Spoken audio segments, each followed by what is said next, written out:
Very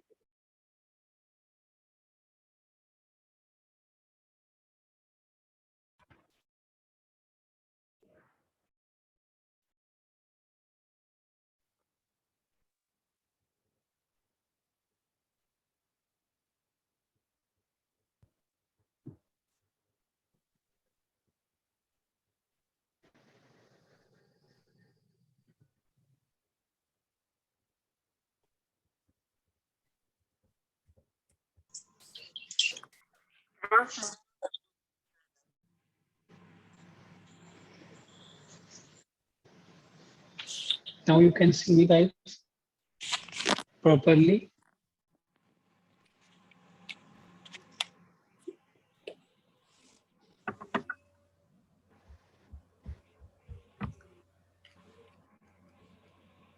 हाँ अभी ठीक है. Okay. Again, coming to default operation.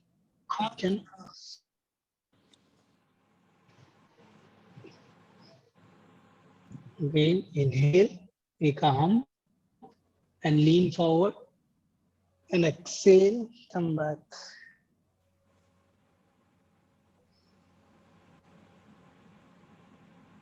Inhale and exhale.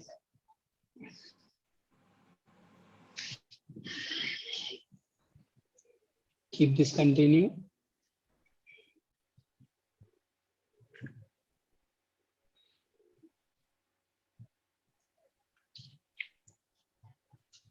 Inhale and exhale.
Am I visible? You can say it. You're visible, but then your video is lagging in between. So it's difficult to see what exactly you're doing.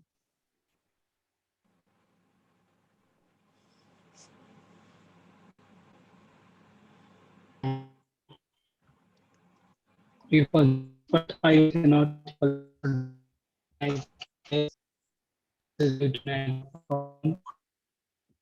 network same.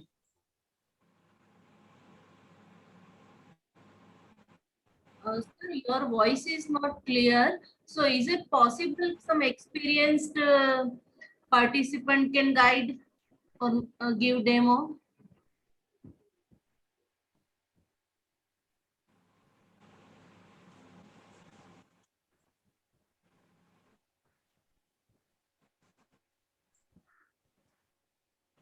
Hello, can you hear me, please?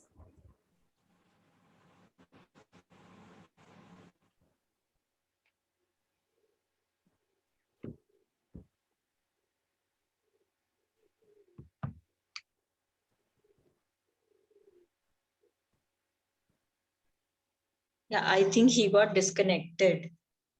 Oh.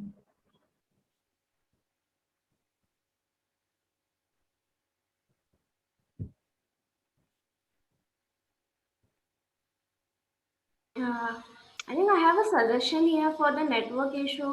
He might call somebody and someone can put that phone on the speaker, so at least we can hear the audio instructions, and if someone is doing correctly, you can ask us to follow that person. Yeah. It's not a good idea. Yeah, definitely. But audio instruction will not ensure if the position that you're practicing is right or wrong. Mm. No, no, if someone of, if any of us is like doing it correctly, maybe Balachandra ji, or maybe who is still practicing, so we can follow him at least. I can give it a try. But we'll wait for him to get connected. I would probably able to Yes. guide for sun salutation A and B Yes. and few Ashtanga series poses. Yeah, definitely. Yeah. Yes, yes. Lovely. Let's. We'll just wait for a couple of minutes for him to get connected. Otherwise, we'll have our own yoga class among ourselves. Yeah, yeah, sure. Yeah, that's a good plan.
Okay, guys, again.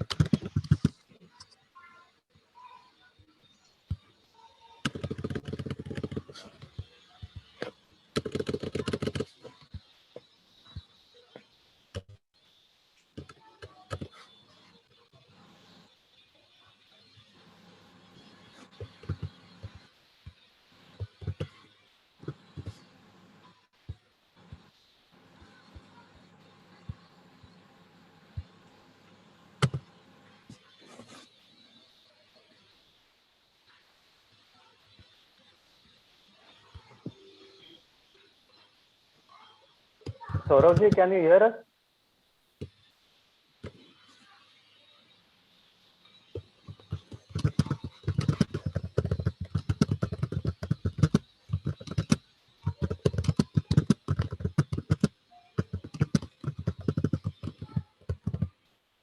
Yes, now here.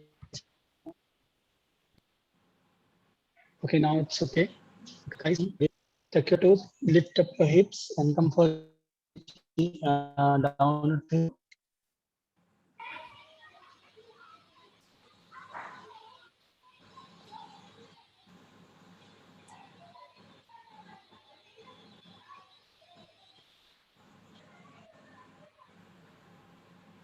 Come for the down facing dog, everyone.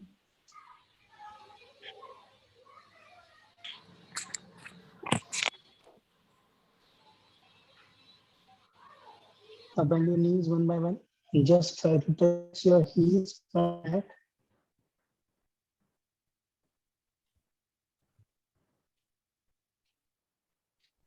And slowly walk front and come to Samasthana.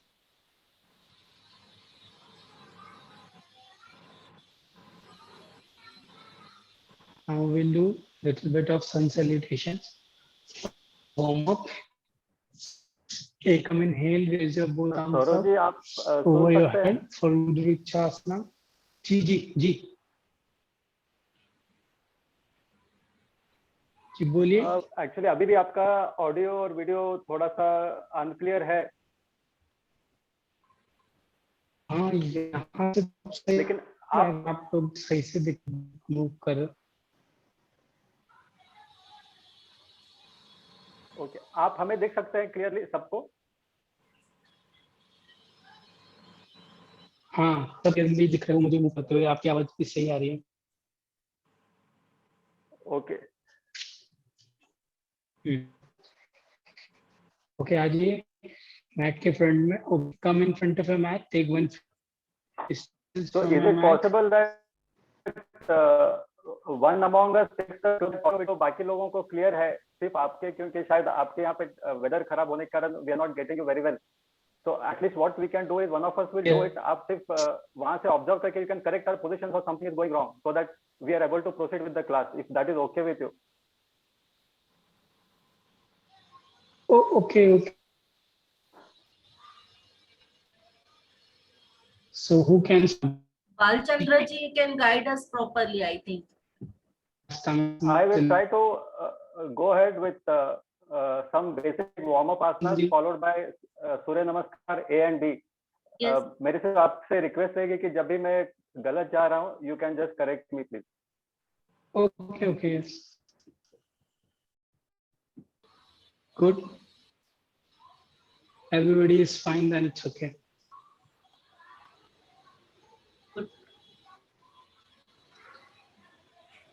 Okay, guys, just follow back. They will take your class. It's a lot of network issues. We will follow him. Okay. Okay, let's start. All of us will come in chair position.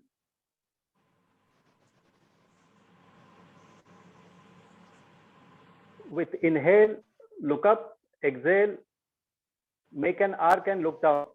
Inhale. Exhale. Inhale. Exhale. Last three. Inhale. Exhale. Inhale. Exhale. Last. Inhale. And exhale. From here, we'll go to right side and take a full circle and come back to original chair position. We'll do 3 times from right and another 3 times from left to right. We'll start from right side slowly, take a full circle, try to keep knees at the same position. 1,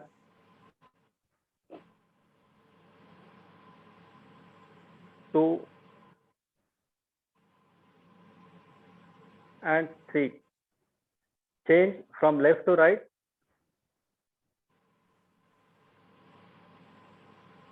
1. Try to keep your elbow straight.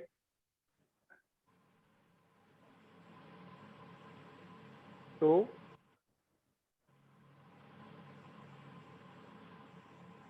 And 3. From here, we'll stand up.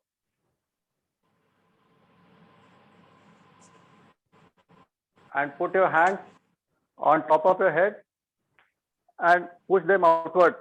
Heel on the ground. Asana. Body up.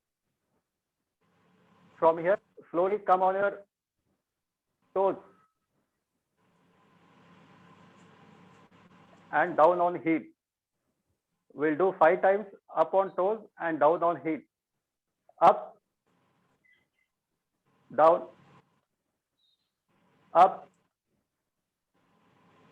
down, up, down,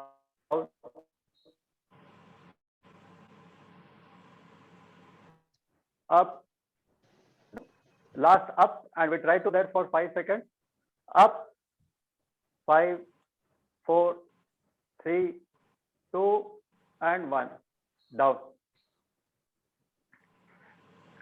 We'll now go ahead with Surya Namaskar A. All of us come to front side of the mat. Samasthiti. Push your hands backward. Chest up, facing forward. Inhale, take your hands up over your head. Exhale, bend down. Touch your chest to your thighs. Inhale and halfway look up. Exhale, either walk back or jump to plank position and then to chaturanga. Inhale, upward facing dog. Exhale, downward facing dog. Stay here for 5 counts. Try to push your head inward, heel also on the ground.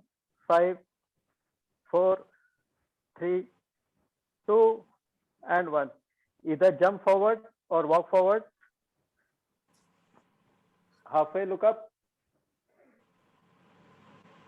Exhale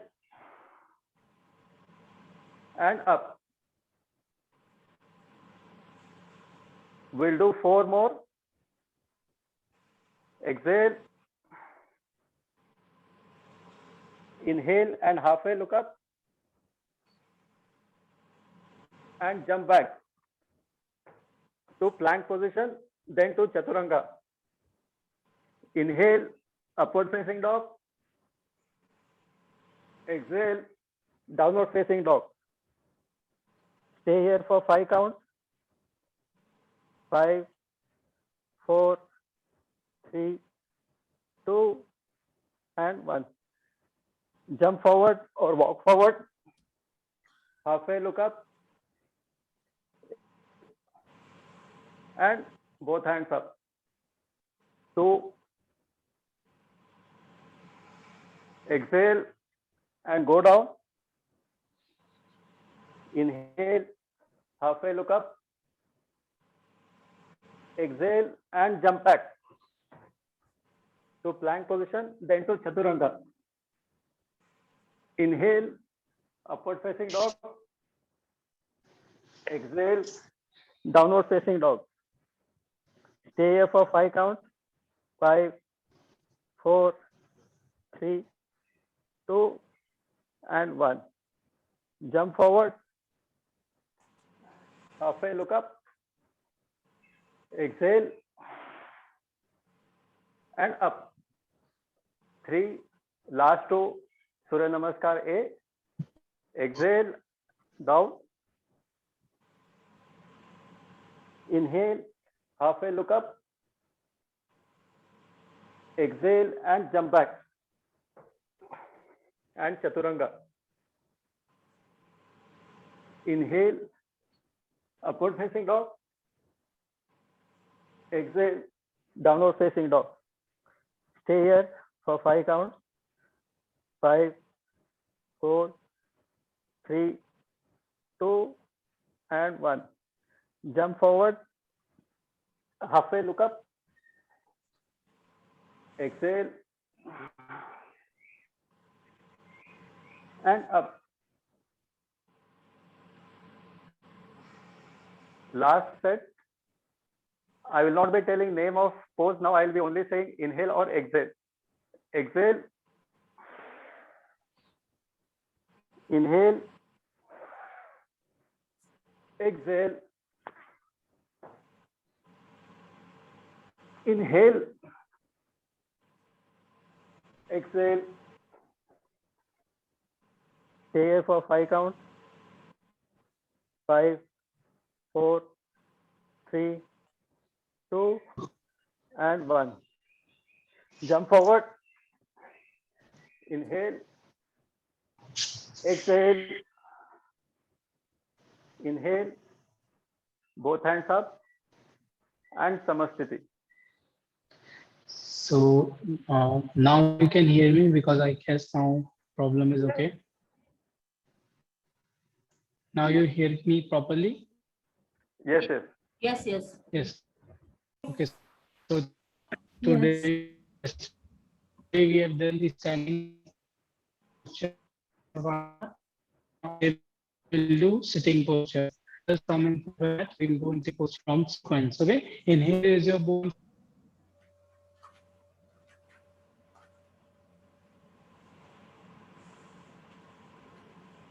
stand up, come for the sun salutation. We will go in a sequence. Ekam, inhale, raise your both arms up over your head. Do exhale, go forward towards your leg. Ready, inhale, look front. Chatwari, exhale, jump back, chaturanga. Pancha, inhale, Urdhmukha, upward facing dog. Sat, exhale, Adho-Mukha, down facing dog. Sapta, bend your both knees, jump for Utkatasana, chair pose. Hold into chair pose for 5 breaths. 1, take a deep breath in and deep breath out. Ujjayi breathing. 2, straight your arms front and don't cross your toes from your knees. Don't sit like this, just sit back. Don't cross the knees from your don't cross your toes from your knees. 4 and 5. Now press your palms on the floor, lift yourself up and then jump back. Inhale, upward facing dog and exhale, downward facing dog. Come for the downward facing dog. Now bring your right leg front for warrior 8. Bend your front leg at 90, back feet slightly 5 degrees in. 1,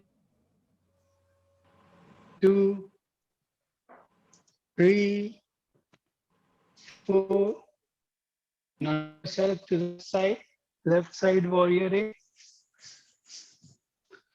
1, 2, 3, 4, 5. Open your arms, left side warrior B. Look at your left hand. Hastu Drishti. 5, 4, 3, 2, and 1. Right side, right toe and left toe in. Again, come into warrior B from your right leg. 5, 4, 3, 2. Press up arms. Jamba Chaturanga. Inhale, upward facing dog. And exhale, downward facing dog. Now bend your both knees and jump into Dandasana. Sit into Dandasana. Dandasana, everybody sitting postures. Today we are going to do sitting postures of primary series. Come into Dandasana, everybody. Properly on your sitting mode. Pull your hips out. Keep your straight and erect. Pull your toes in. Keep your both arms the side of your hips. Lock your chin on the chest and just sit for a few seconds. Inhale and exhale. Now inhale, raise your both arms up. And exhale, go forward for the Paschimottanasana position. Grab your both big toe. Grab your both big toe. Inhale, straight, lengthen your spine. And exhale, bend both and just go forward. Hold 1. 2, look front, keep your spine straight. 3, 4, and 5.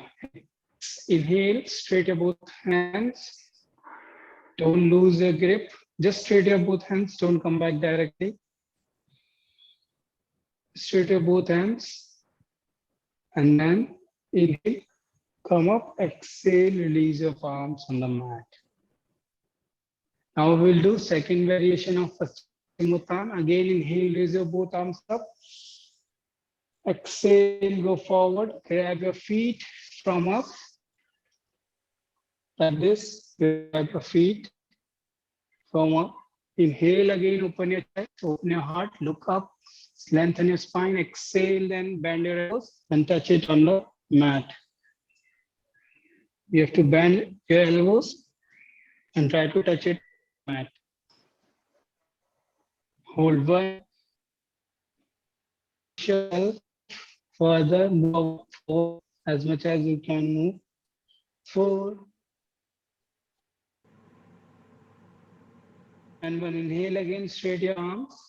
Exhale, inhale, you have to just straight your arms.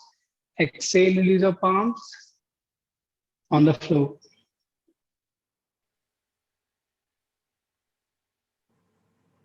Arms up. Exhale, grab your both feet from out. Inhale, look front. And exhale, bend your both elbows again. Hold one. Grab your feet from out. Straight your spine. Two.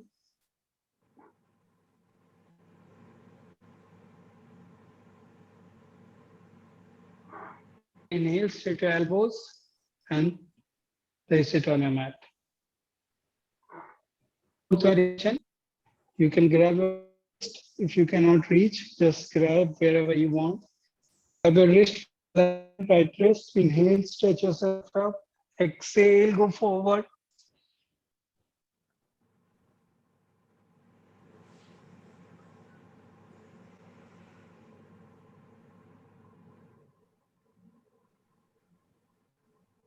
Saurabh ji, आपका video थोड़ा सा clear नहीं है.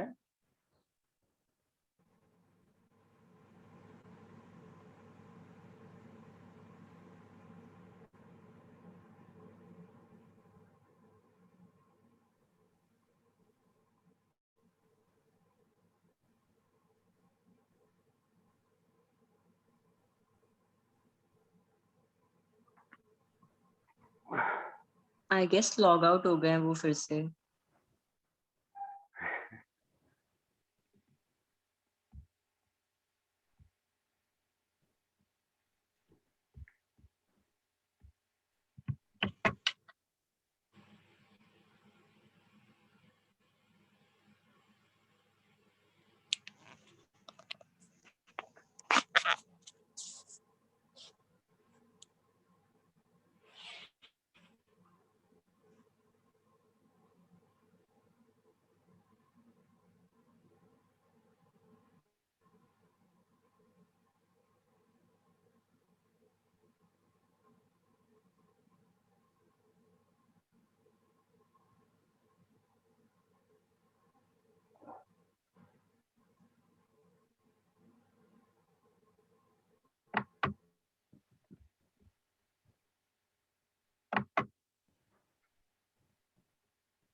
Would anyone be keen to, shall we continue with Surya Namaskar B if people are okay?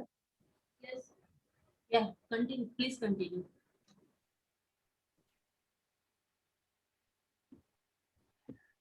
Okay. Is it okay with others?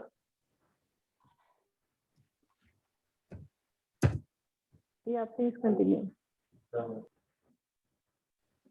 Okay, ma'am. We'll start with 3 sets of Surya Namaskar B. We'll come in front of the mat.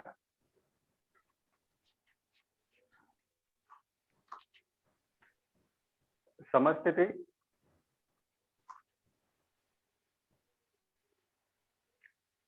Pull your hands backward, chest forward. Take your both hands on top of your head. Inhale and come in Uttasana, chair pose. Exhale and bend down. Inhale, halfway look up. Exhale and jump back. Chair plank position and then to Chaturanga. From here, upward facing dog. Inhale and exhale, downward facing dog. From here, raise your right leg and get it in between your both hands. Left heel on the ground and come to warrior position A. Both hands on top of your head. Stay in this position. 5, 4, 3, 2, and 1. Both hands down. Plank to Chaturanga. To upward facing dog. Downward facing dog. From here, get your left leg in between your both arms. Right heel on the ground and up. 5, 4, 3, 2, and down. Plank position. Come to Chaturanga, upward facing dog, and downward facing dog. Stay here for 5 counts. 5, 4, 3, 2, and 1. Jump forward. Halfway look up. Exhale. And chair pose. Stay here for 5 counts. 5, 4, 3, 2, 1. We'll start with second set.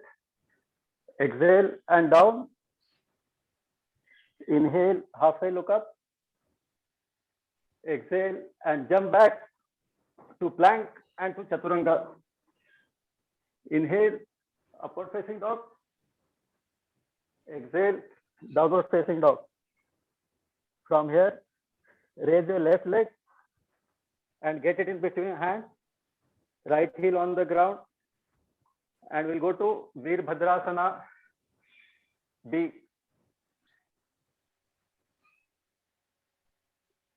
Look in front of your left hand. Come back to plank position, to Chaturanga, to upward facing dog, and downward facing dog. From here, right leg in between your arms, left heel on the ground, and Veerbhadrasana B. Look in the direction of leading hand.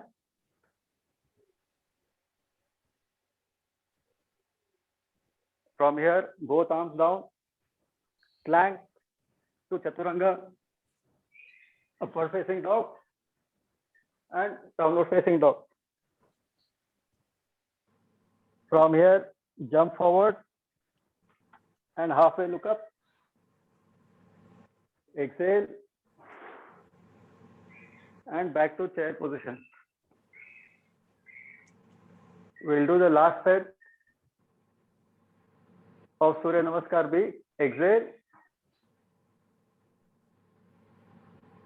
Halfway look up and jump back to plank and to Chaturanga.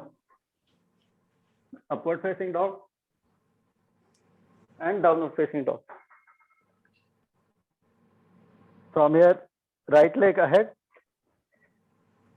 left heel on the ground, and both arms on top of your head. Veerbhadrasana A. Stay here for 5 counts. 5, 4, 3, 2, and 1. Both arms down.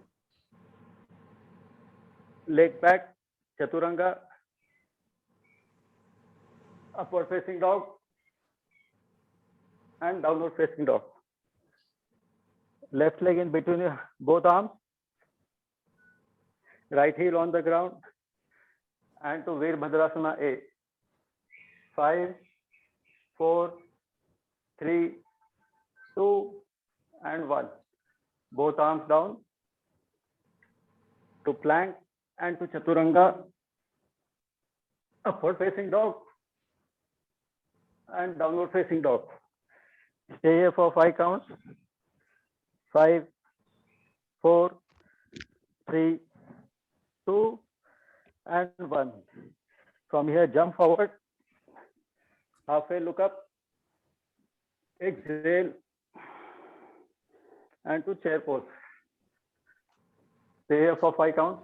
5, 4, 3, 2, and 1. Back to Samasthiti. That is all.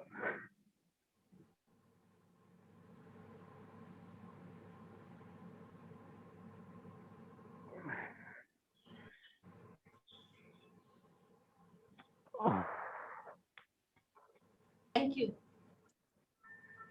Welcome, welcome.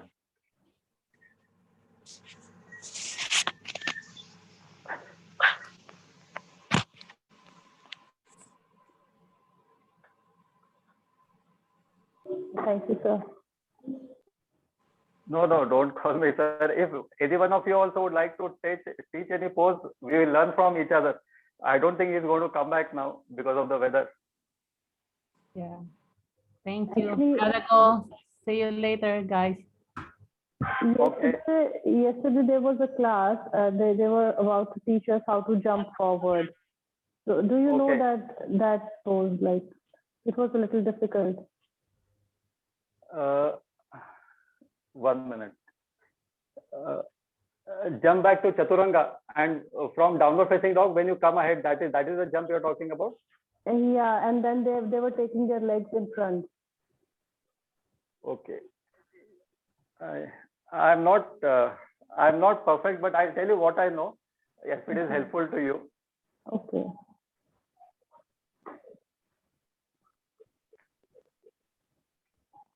So from here, when we go back to Chaturanga, exhale.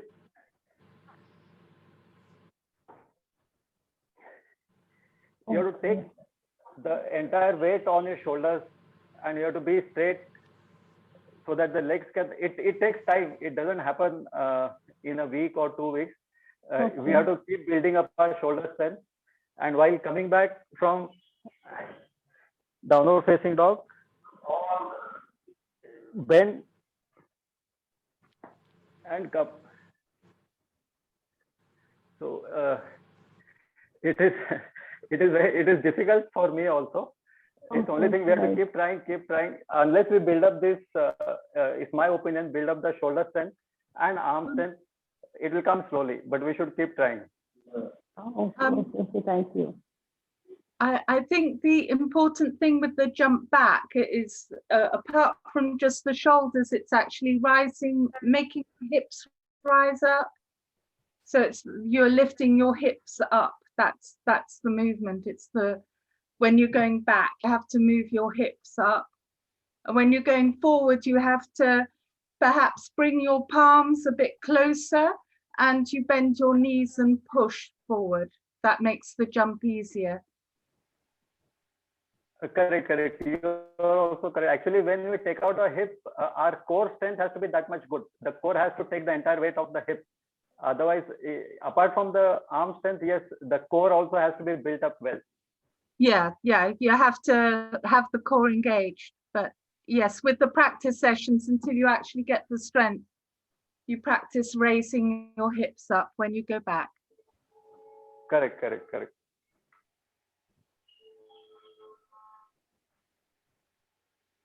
Anybody would like? I will do 2-3 asanas. Then probably we can call it off because it's already getting near 3.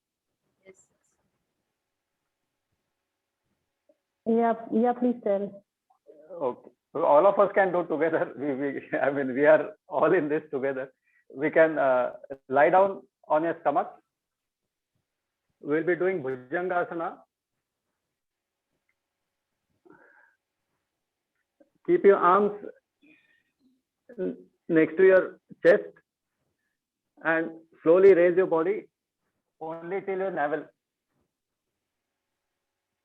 and down.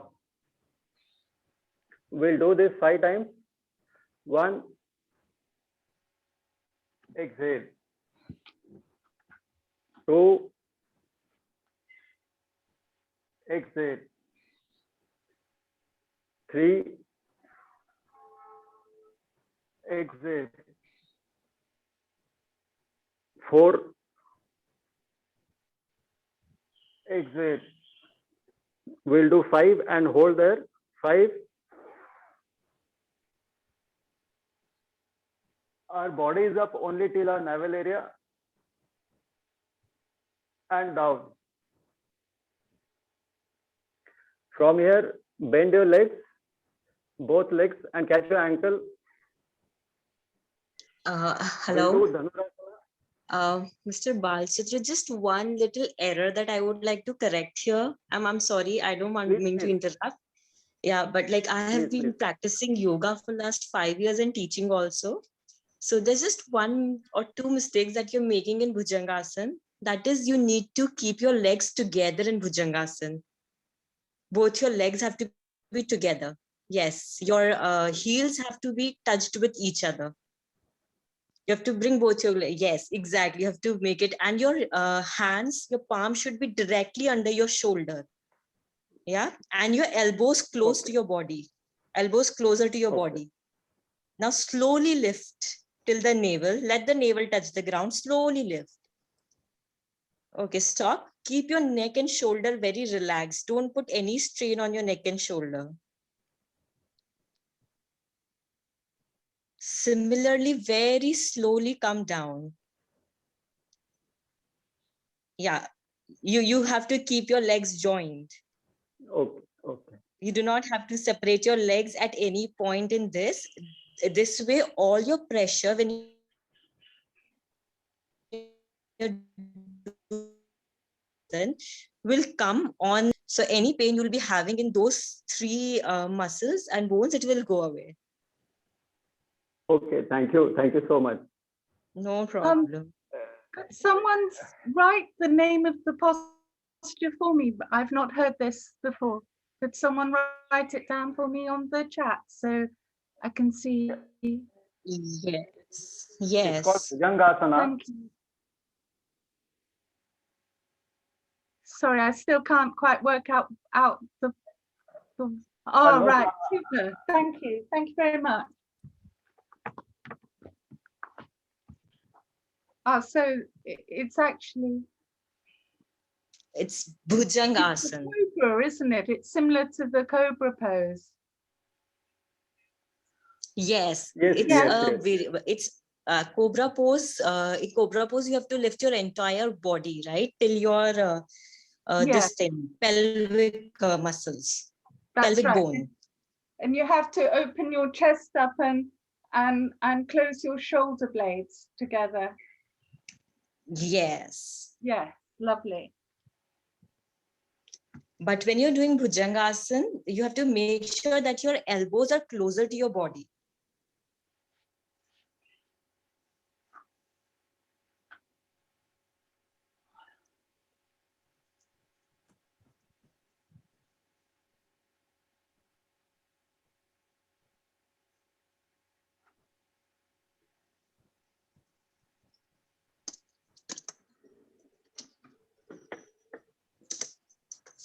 Anusha, can you show once, please?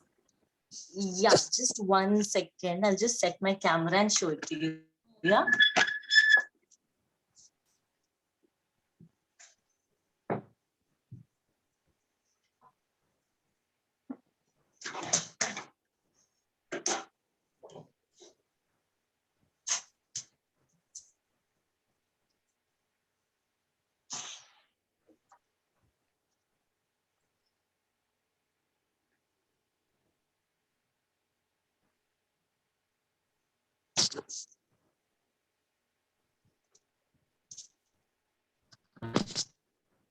Hi, can you see me? Yeah, yeah.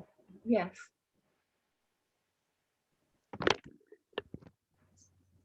I think you'll not be able to redo it. 1 second.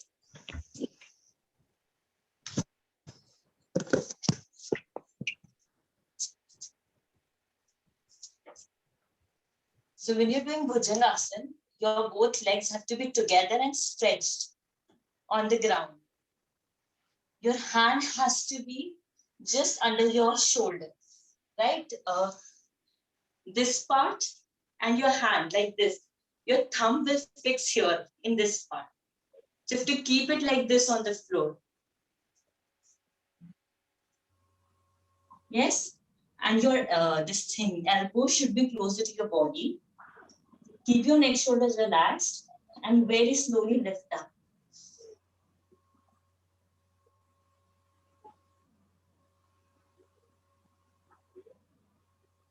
Similarly, very slowly come down.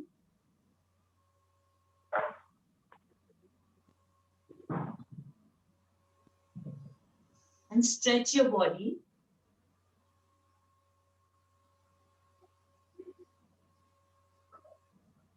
The difference between Bhujangasana and Cobra Asana, as in Sarpasana, is this: that in Bhujangasana, you keep your hands directly under your shoulder, and in Sarpasana, you have to keep it near your pelvic bone. And then again, you have to lift your body slowly.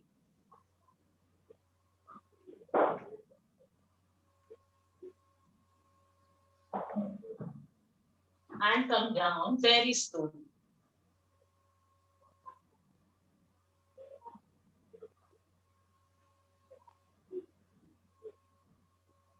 And stretch.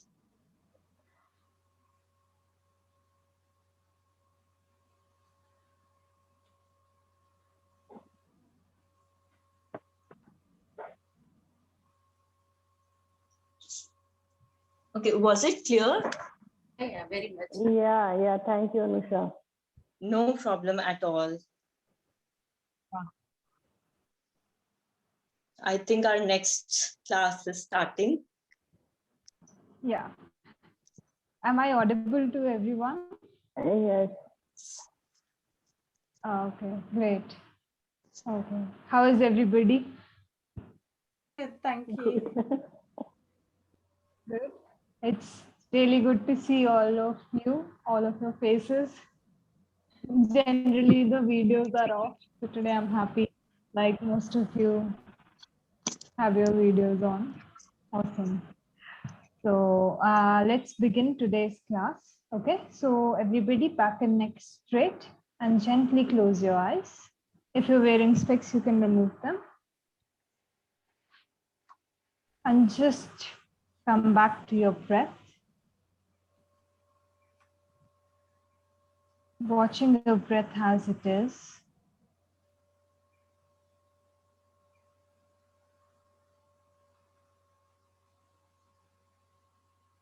And taking these few moments to disconnect from everything that is external to you and connect with everything that is internal.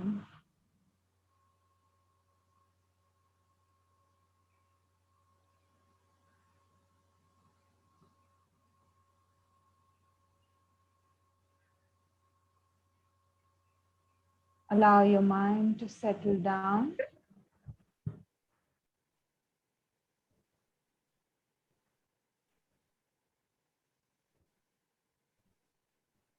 And just check one time that your forehead is relaxed, shoulders are completely relaxed, hands are gently placed on your knees, and your back is completely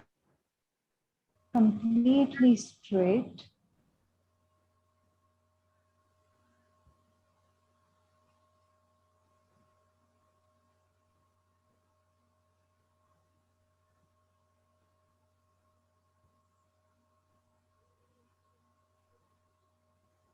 And slowly begin to deepen your breath.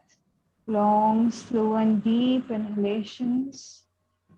Long, slow and deep exhalations.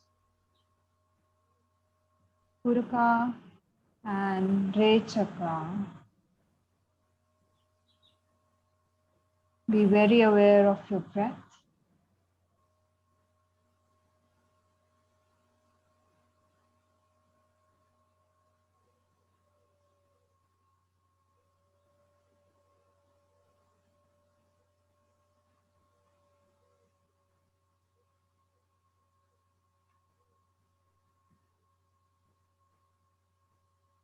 Prepare your mind for chanting Om 3 times, followed by 3 Shantis. After your next exhalation, inhale deeply for Om.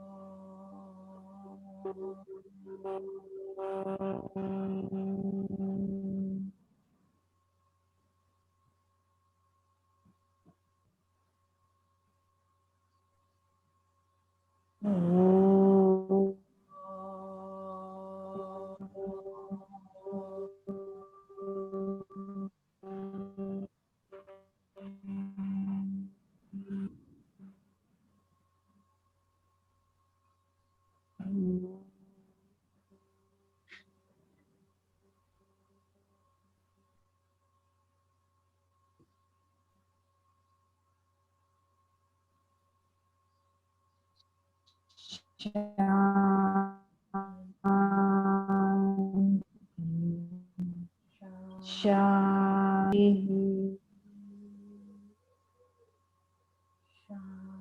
Just stay with the vibrations.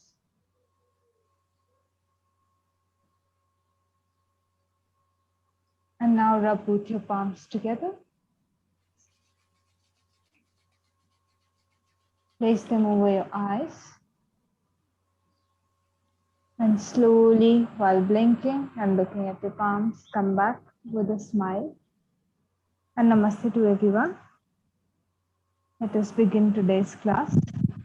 So, yesterday we discussed what pranayama is, what prana is, and the Panch Koshas. We discussed the 5 sheaths or 5 layers of the body. So, any doubts so far in these concepts? No? Okay, great. So today Actually, I got disconnected in yesterday's class midway. So are there any recorded video for the yesterday class so I can watch it again? Yes, so you can go to our YouTube channel and you will find the recorded Zoom class over there. Okay, thank you. Okay, so today we'll start the class by discussing the 5 pranas that are present in the body. Okay, so prana overall is present in the body, and depending on which body part it is present in, that particular pran is given a name. The vital energy is given a particular name depending on where it is present in the body. So I will write it down in the chat also for all of you. So we have 5 pranas, okay? And the name of these 5 are, one is called prana only. Okay, and the location is, I can say, chest region. So it's prana, like we write pranayam, P-R-A-N-A. Okay, present in the chest region. Then we have Apan, okay, which is present below your navel region.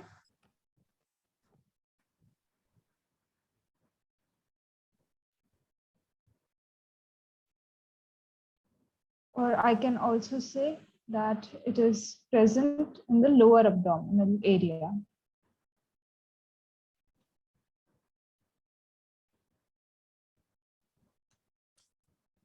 Okay. Then the third one is Saman.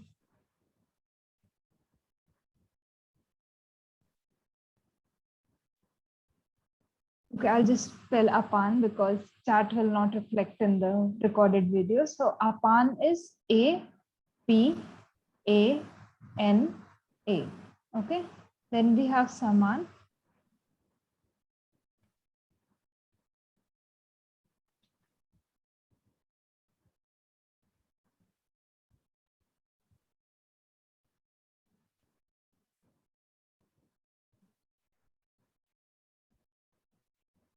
So this is present below my diaphragm. So from here till here, I have the pran.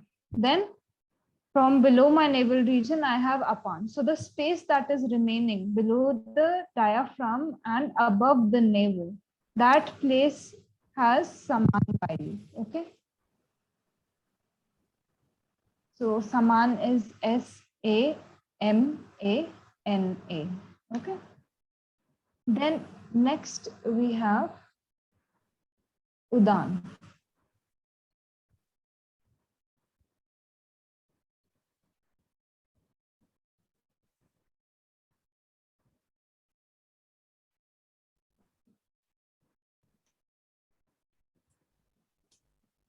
This is present above the throat. So the hair from starting from here till my chest, entire chest region, I have pran.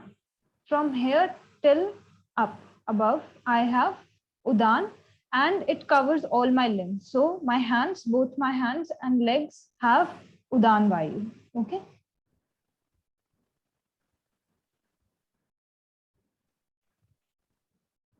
And last one we have Vyan. So I'll just spell Udan, U-D-A-N-A. Okay.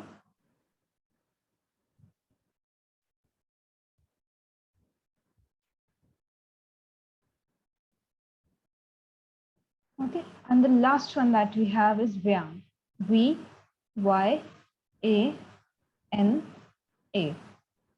This is present throughout your body.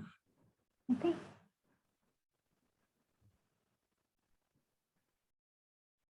So let me come back to the first one. Okay.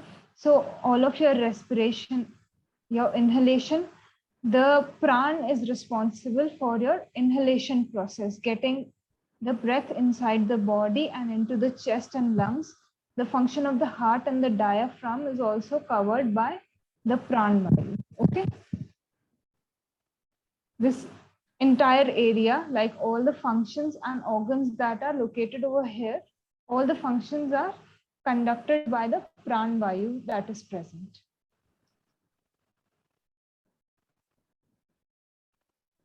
Then we have the Apan.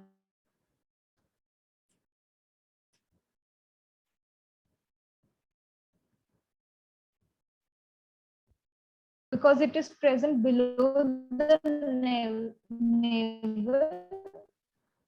So all the expelling activities take place because of the Apan Vayu that is present in the body.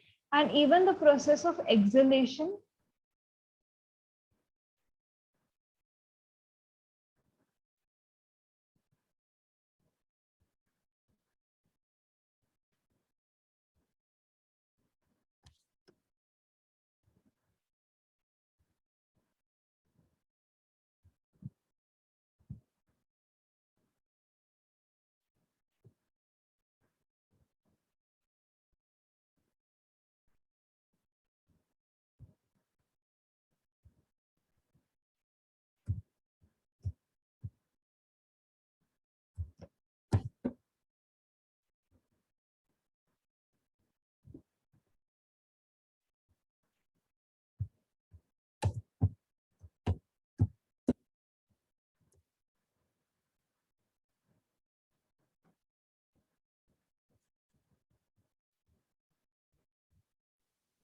She's got disconnected, I think.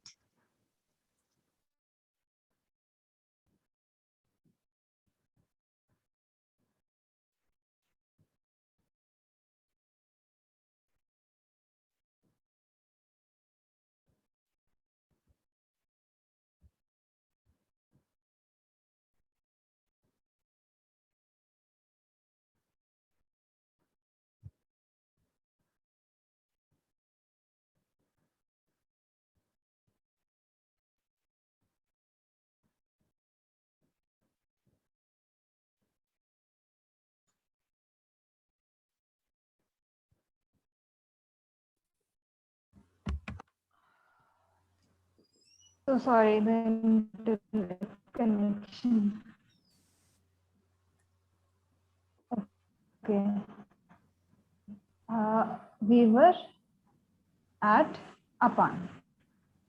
Ma'am, can you please talk to the management So regarding the all the connection? exhalation that excretion processes that take place. Yeah, actually the weather is like not, I can say it rained yesterday also, so because of that we're facing some difficulty. I'll communicate this via that the connection.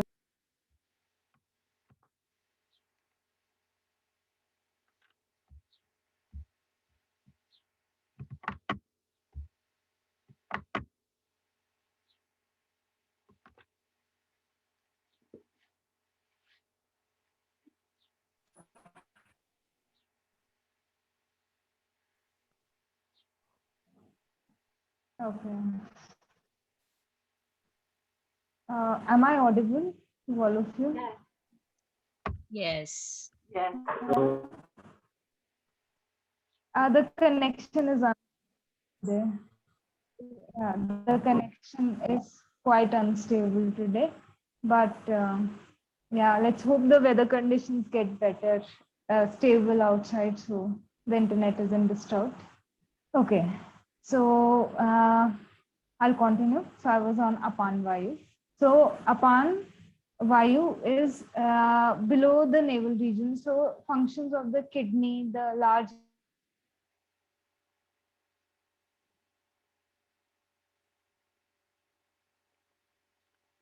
Okay. Okay. So next we have the Saman Vayu. Can you repeat about Which the is Apan present Vayu? where you're below your diaphragm and your navel. Yeah, I will. So Apan Vayu is connected with expelling out toxins from the body, I can say. So the which are below your navel, yeah, that region and the genital area.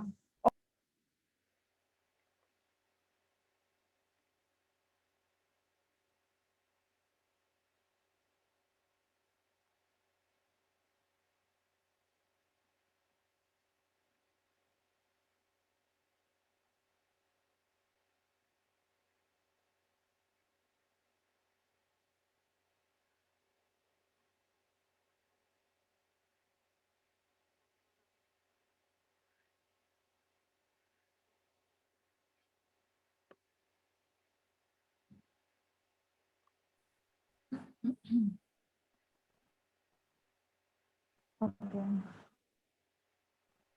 So I will start. I will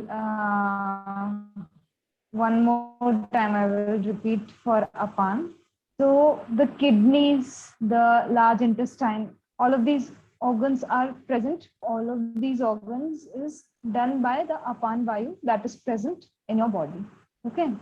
So after which is Apan clear? Like the functioning, what all it does, and it's also related to exhalation. Okay, so when you exhale out the air, it's the Apan Vayu which is giving it that force. Then we have the Saman Vayu. So below my diaphragm and above my navel region. So my stomach, pancreas, liver, all of these things are covered in this area. So the functioning of all of these organs is taken care of by the Saman Vayu. Okay. Then next we have the Udan Vayu. Okay. So Udan Vayu is present above your throat. So all the functions, blinking of eye, and I can say all the functions, facial muscles, all of these things are movement of facial muscles. All of these things are governed by my Udan Vayu, and even the movement of my limbs, which are hands and legs, the coordination, all of these things are taken care of by Udan Vayu. Okay. And the last one is the Saman Vayu. So the Saman Vayu is present throughout your body. So the blood circulation that is taking place, the transportation that is taking place in the body, is the force that is pushing that is the Vyan. Okay, Vyan Vayu. So it's present throughout your body. And it also acts as a reserve for all other pranas. So it is that place from which all other pranas will also get some energy or push. Okay, because it is present throughout your body. So these are the 5 major pranas that are present in your body, governing different functions as per their location. There are 5 up-pranas also, like, so I can say chapter and subchapter, that is the division. Okay, so the pranas are present in a bigger area, and then the up-pran is present inside that pran and giving rise to that function, okay, in that particular area where that pran is present. Okay, so the 5 up-prans are, I am writing them down.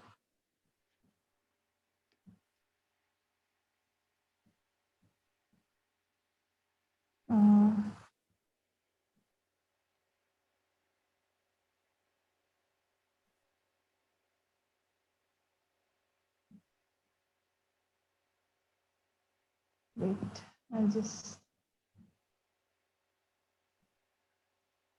now. Okay, so I won't go in depth about what their functions are, but the 5 up-prans are Kurm,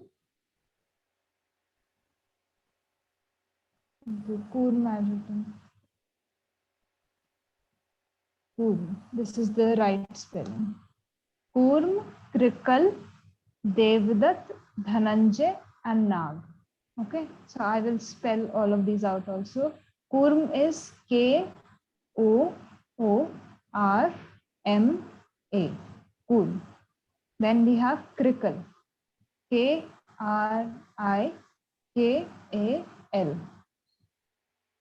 Then we have Devdutt, D-E-V-D-A-T-T-A,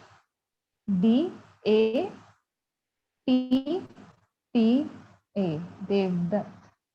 Then we have Dhananjay, D-H-A-N-A-N-J-A-Y.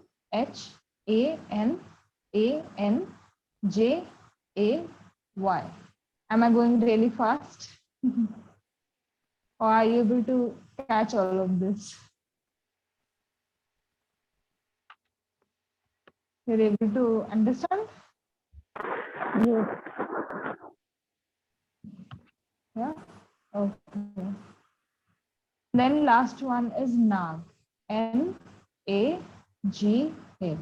All of these have their own functions. I'm just telling you the names. These are not that important for us, okay, when we are going in the study of pranayama. But the 5 main pranas, you need to know about them. They are very important. So sorry to interrupt, but these 5 are subdivisions of the prana. No, I'm confused. Yeah. So, okay. So like a particular up-pran is doing some function in the body. Okay. So that some function, wherever that pran is, like I can say if there is Udan from here to here, then the pran which is present for the blinking of the eye, that I have that is the subdivision for them. Okay, so like Nag is responsible for the hiccups that we have. Okay, All something right. like that. I see. These like is present over there, but it's like a sub chapter, I can say, for the Okay. same thing. The Yes. micro function, this is managing the micro function in the body.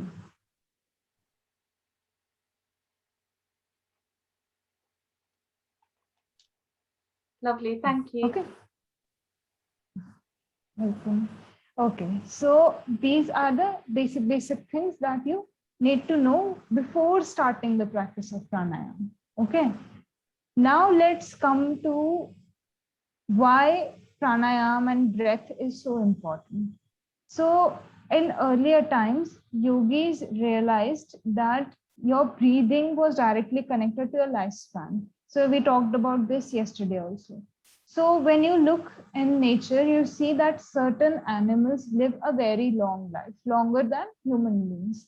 And there are some animals which have a very short lifespan, like rabbits and dogs have a shorter lifespan in comparison to the general human lifespan. I'm talking about the general lifespan, not exceptional cases. Okay. And animals like tortoises and elephants live for a very long amount of time. So they were very surprised by this thing. So they wanted to understand what is the difference between a dog and an elephant.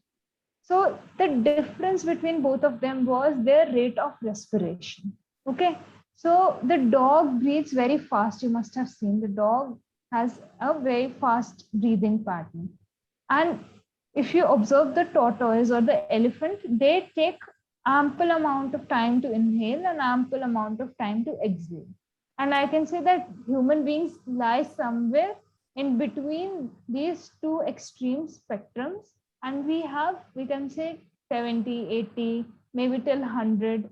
That is the 100 years. That is the lifespan that we see among human beings. Yeah. So they understood that the breath is directly connected to your lifespan. So that is why they introduced the practice of pranayama, where you are elongating your inhalation and exhalation, and you are making sure that that thing will actually impact your entire health and lifespan. Okay. When a general human being breathes 14 to 15 times in 1 minute. Okay. And they complete around 22,000 breaths in 1 day, as per this calculation. Okay. So if we elongate that, so we have come here with a limited number of breaths, I can say. Suppose I can use these breaths as per my own, I can say, understanding and my own choice. So I can either breathe and exhaust those 100 breaths, or I can elongate those breaths and practice Kumbhak, which will in turn allow me to elongate the duration that I will take to complete those same 100 breaths. Okay. So and they also observed one more thing, that your breath is directly connected to your state of being. So if I am very anxious, okay, then my breath will be very shallow and short, because my state of mind is disturbed at that point of time. So if I practice pranayam or lengthen my breath at that point of time, become aware and lengthen my breath, so I will see my mind will go in a relaxed state.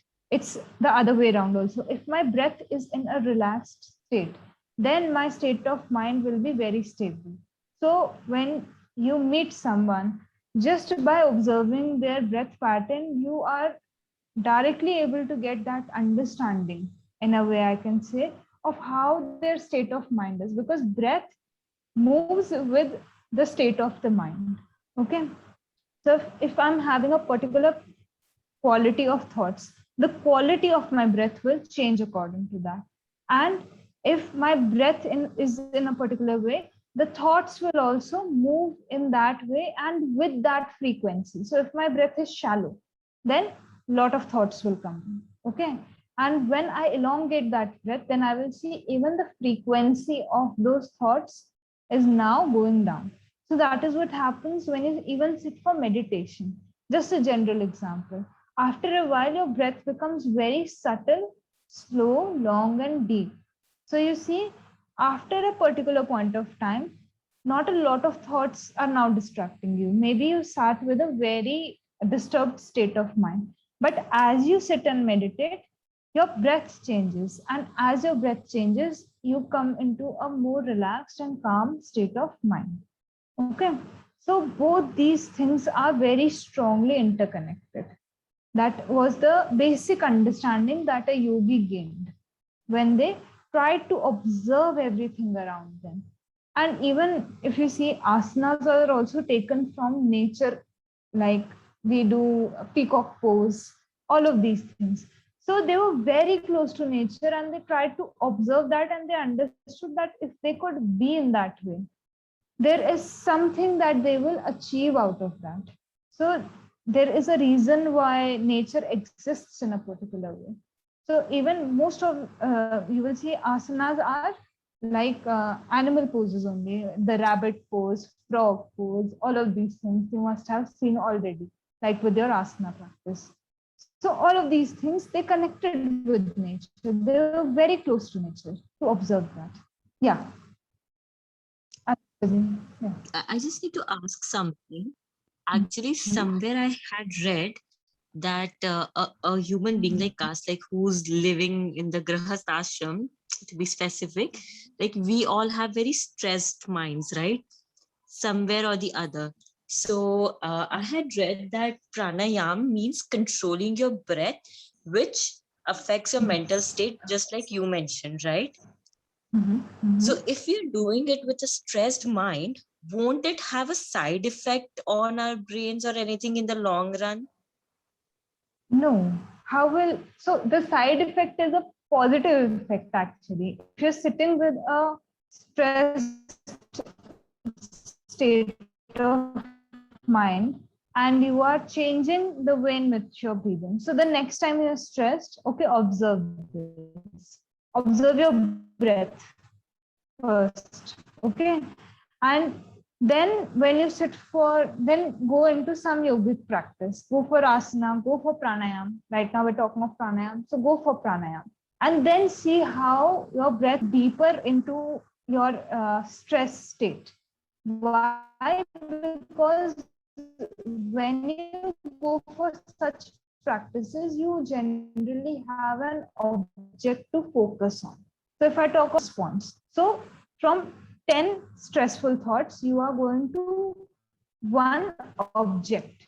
Okay, so you are one thing. Right now, your energy is divided into 10 things. Then you go into meditation or maybe even pranayam practice. So you're directing all of your energy towards that process. And that process helps you to, it doesn't harm you because it's not taking you into the loop of those thoughts. It's trying to detach you from those and direct your energy towards something different.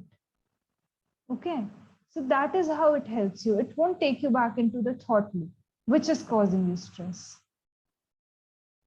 Was I able to address? Okay. Okay, great. Okay. So I'll move to the next concept. Any doubts so far in any that has been discussed? No? Okay. Okay, great. So next thing that we will discuss is pranayam and the things that we have to take care when we are doing pranayam. So before starting the practice of pranayam, first thing that you have to take care of is, first thing is that you go in a sequence. Always go in a sequence. So there was a reason why asana was given first and pranayam was given later. So always try to follow that sequence where you are cleaning your body with Shat Karma, then practicing asana. And once your body becomes stable, and the second reason is that when you go into asana practice, you are going in a catharsis. Basically, you are taking your energy level up. Okay, when we do asana, the energy level goes up. Once my energy level goes up, then I will start to control it, right? So if there is no energy level, then don't directly go into pranayam. First, increase the energy level, get it to that point where it is high, and then directed through the practice of pranayama. So the sequence in which you practice pranayama should always be like that. There is some energy to direct. Okay, so after asana, practice pranayama. Okay, second thing, pranayama should not be practiced. Yeah, okay. I just wanted to know, like during this COVID time, right? You were saying that we need to first do asana and then we can do pranayam, right? So during this COVID time, it was just suggested that you should not practice asana since you already are drained out of energy and weaknesses there. You should directly go for pranayam. Is that a correct practice? Like we can do it like this, or we should not? We should totally avoid it.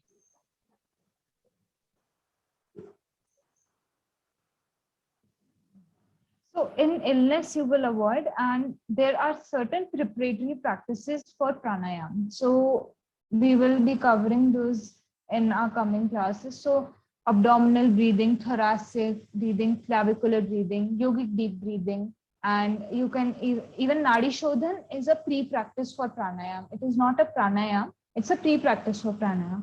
So these things you can practice along like with not in sequence basically, because these are preparatory practices for pranayama. So you can do abdominal breathing while laying down also. When I'll cover the classes for each and every topic, I will tell you like all of these have separate contraindications and separate benefits. So when you can practice, when you cannot practice. So these practices you can do: abdominal breathing, thoracic breathing, clavicular breathing, Nadi Shodhan. These you can practice. But if you want to go into the practice of like I can say Surya Bhedan Pranayam, all of these are in your course, Bhastrika, all of these. So these should not be practiced during illness, and these should always come in sequence. Okay, these should follow the practice of asana generally. Was I able to clear your doubt? Yes. But see, I was seeing on Facebook and all these, there were many famous people, right, who teach asana, and a lot of people follow them, and there's a huge fan following of them.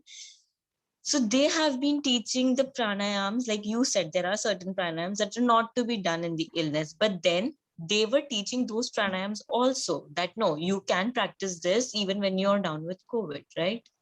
So that is why I just had this query that is it right to do it or it's not? See, I think that we can do normal breathing exercises, but when it comes to pranayam, since it controls our breathing and affects our mental state directly, so I was not sure that during the illness, the weakness, that they were teaching that you should practice all these pranayams without preparing your body, if it should be done or not. That's why I had this query. See, ideally you should not. If you're going, see what is your goal, that is also very relevant in this question. So if I'm a spiritual aspirant, my goal is like liberating myself, going for that thing, then the sequence, sticking to the sequence is very important. So for a layman, they were teaching all of these things, and because we won't be practicing them too much, so it won't have a drastic effect. Okay, but ideally you should not.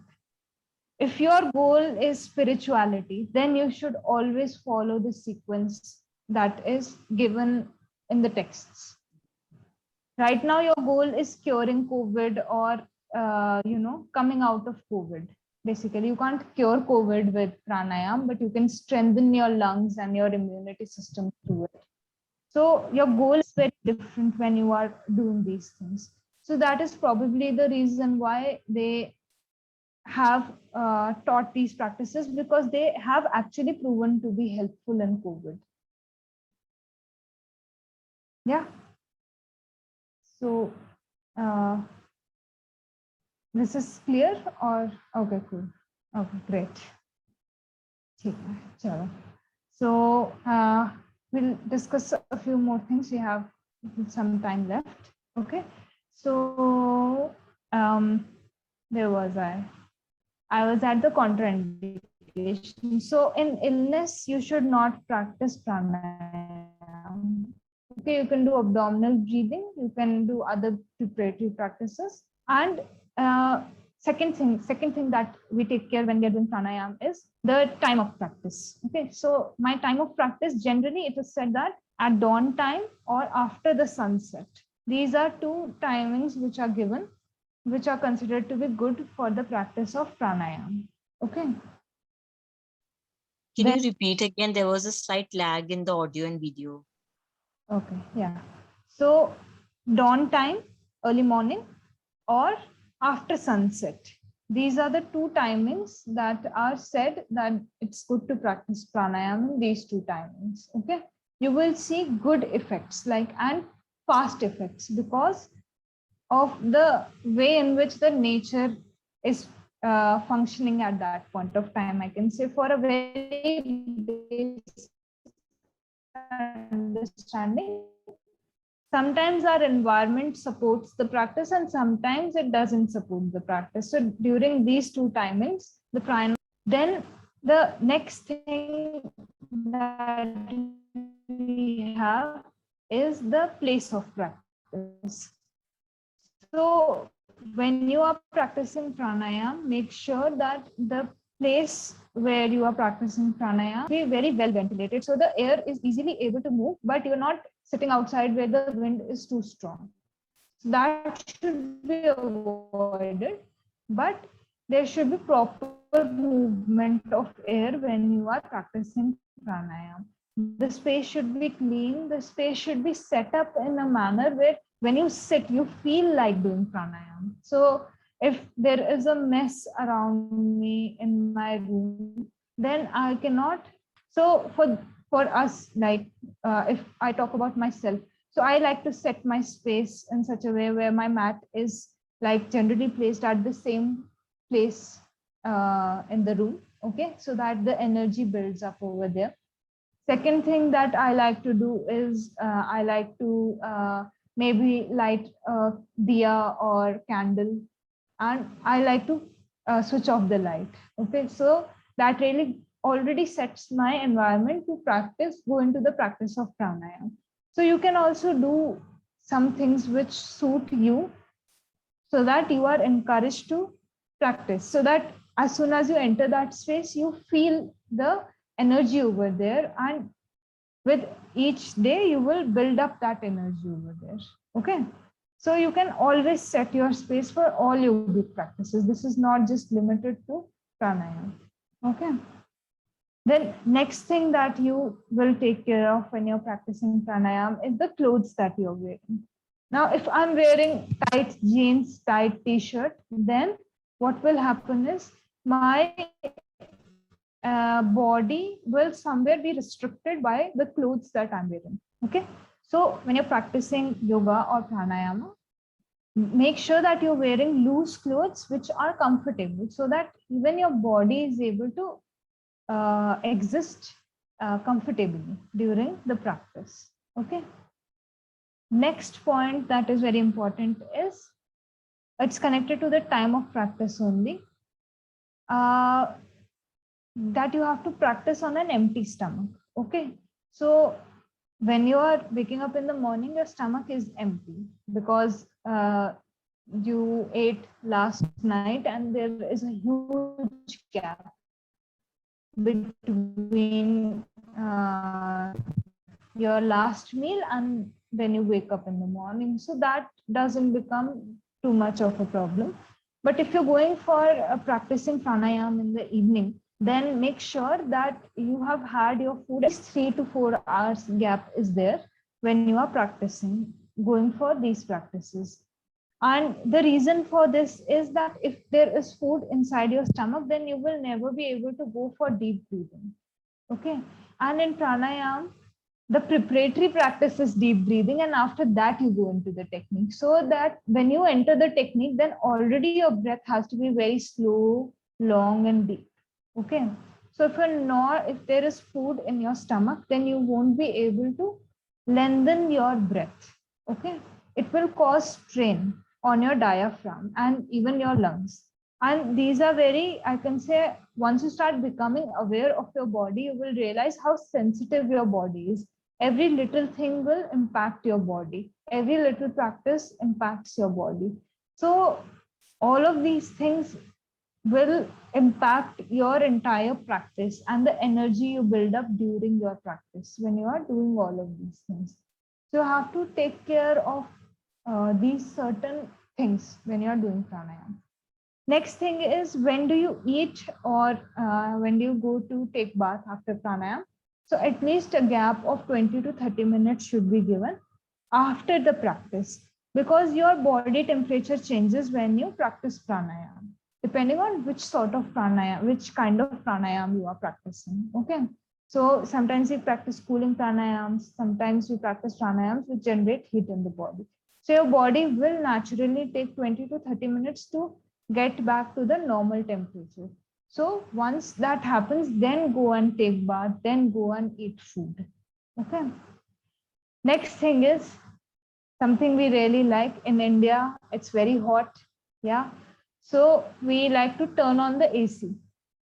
Okay. And we'll practice in the room which is air conditioned. So when you practice pranayama or any yogic practice, avoid that.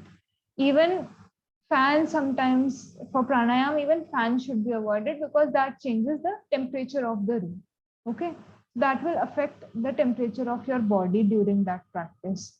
So don't practice under air conditioned too cold, like rooms which are too cold, because that same practice will have a very different impact when you are doing that. Okay, so leave that comfort of the body aside, because once you go into deep practice of all of these things, these dualities of the body will eventually start to fade away.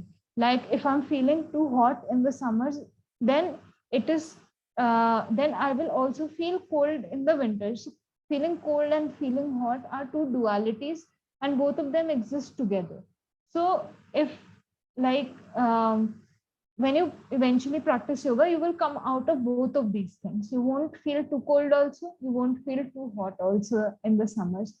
So that is why yogis are able to go in a cave, sit over there, practice for such long periods of time, such a long period of time, because they're able to overcome the dualities of the body and the mind. Even in mind, there is a duality, because if I'm feeling too hot, I will have so much sorrow and suffering and pain, and I'll be like, oh, I'm feeling very irritated today. Yeah, that also becomes a restriction sometimes. Today I'm very happy, today I will not practice. Today is a very good day. So you have to eventually in yoga, you have to come out of both these dualities. Yes, you have to work on that. So try to avoid extreme, like if go according to the natural temperature of where you live, basically. Don't try to change that for pranayama practice. Okay, wherever you are, whatever the natural temperature is, the natural conditions are, practice pranayama according to those things. Okay. Next thing, I think I have covered most of the points. Okay, yes, your breathing in pranayama practice will always be through the nose, unless and until you are instructed otherwise. Okay, so generally we inhale and exhale, both the processes will go on through your nose. Okay, and last thing is diet. So during the practice of pranayama, on an initial level, just try to avoid junk food, try to avoid too spicy food, all of these things. Try to eliminate these things and come in a balanced diet. Okay, where you are consuming all the nutrients that are required, but all of these things will change. They will have a particular diet. When you're practicing for spiritual benefit, then your diet will change according to that. But on a goes down, okay, don't eat too much sweet, don't go into extreme of any taste, and try to avoid food which has low pranic value. So junk food, preservatives, all of these things have very low pranic value. So try to avoid these so that you will see that your diet will energize you and support your practice of pranayama. That is why diet is really, I can say it's a hot topic when you come into yoga. What kind of food should I eat? It's a question that we get a lot, that students come and they ask, what kind of food should I eat when I am doing yogic practices? Yes. So for a beginner, try to reduce the food items which have low pranic value and increase food items which have higher pranic value. Okay, so vegetarian food has a lot of pranic value in it. So try to increase those things in your diet. Even if you're not able to eliminate all of that out, increase the proportion. Go for 70-30 now. Earlier it was 50-50, now go for 70-30. These things will aid you in your practice, push you forward, and you will go faster on that same path if you are able to incorporate these things. Okay, so that's the major reason why diet is so stressed upon when you are going into yogic practices. So these are certain things that you should take care of before practicing pranayama. Any doubts out of all of this? No? No. Okay, great. If you face any doubts during the day, sometimes it happens that we are given a lot of information overload, and then during the day we are doing something and something comes up and we're just like, oh, I need to ask this. So if that comes up, just note that down and we can take that up in the future classes. Okay. So we'll end this session. Okay. So back in next straight, we'll chant Om one time, followed by 3 Shantis. Back next straight, gently close your eyes. And take one deep breath. Inhale deeply. And exhale deeply. Inhale for Om.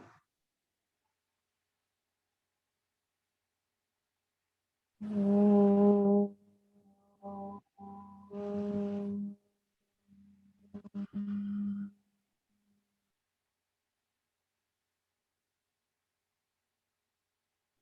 Shanti, Shanti, Shanti.